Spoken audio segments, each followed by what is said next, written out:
Hey, so I recently filmed a video tackling the question of whether or not I have superpowers. And, apart from the obvious, yes, I do. So if the clubs who hire me would like to, increase that commission, um, that is out there if anyone would like to watch it. And it led to another interesting question from Jenna. And, hi, thanks for all your support.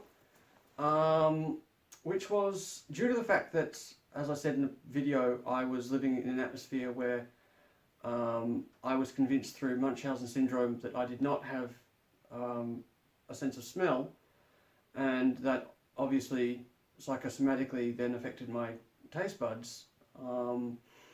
Was there some form of eureka moment when Jen, my then partner, now wife, got through to me that, actually, like she had observed and others had said, I could smell, and I clearly was able to taste things since I enjoyed food.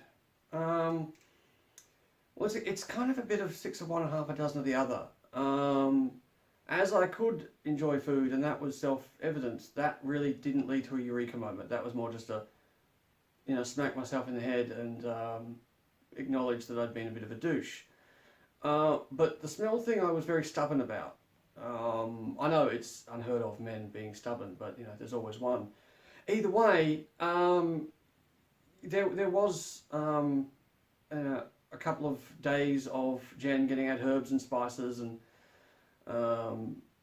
doing all sorts of things with perfumes and various other things to check and see whether or not we could see how badly affected my olfactory was. After all, there was no way of actually checking how badly the damage that I'd actually received had affected my olfactory, short of getting out some very expensive medical equipment, which we didn't have.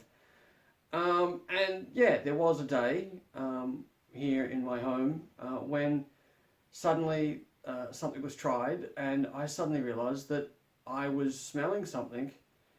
And it wasn't like I was possibly tasting it, or it was possibly somebody else had smelled it first and I was believing myself to be doing so because they'd said so. This was my nose working in the way it should. And I don't know if I would have called it a eureka moment, but I guess it registers. And once that sunk in, it became far easier to then go back and check all the other things that had been tried, and some still I couldn't smell because there is a reduction in what I can and can't smell due to the injuries I've received. But a lot did really still, hit home. And, there are some times when changing diapers and stuff that I would rather that not be the case, because if you've ever changed a diaper, you would have cause to occasionally wish that your nose didn't work. However, all things considered, if your olfactory capacity was gone, your sense of taste would be gone. So it is definitely a case of more pros than cons. The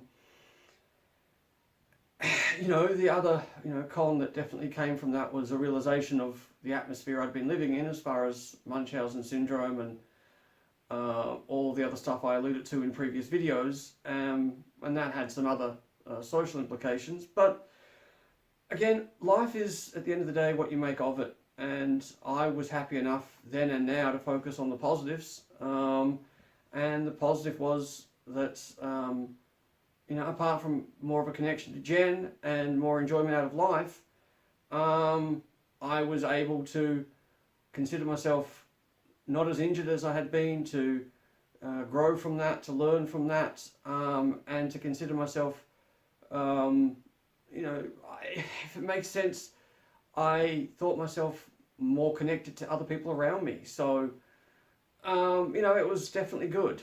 But, in answer to your question, Jenna, yeah, I guess you could say, depending on your point of view, there was a eureka moment. Or even just a series of them. Here I am, several years on from that, making these videos and hoping that these lead to more questions. And I know you asked me other questions. I will get to those moving forward.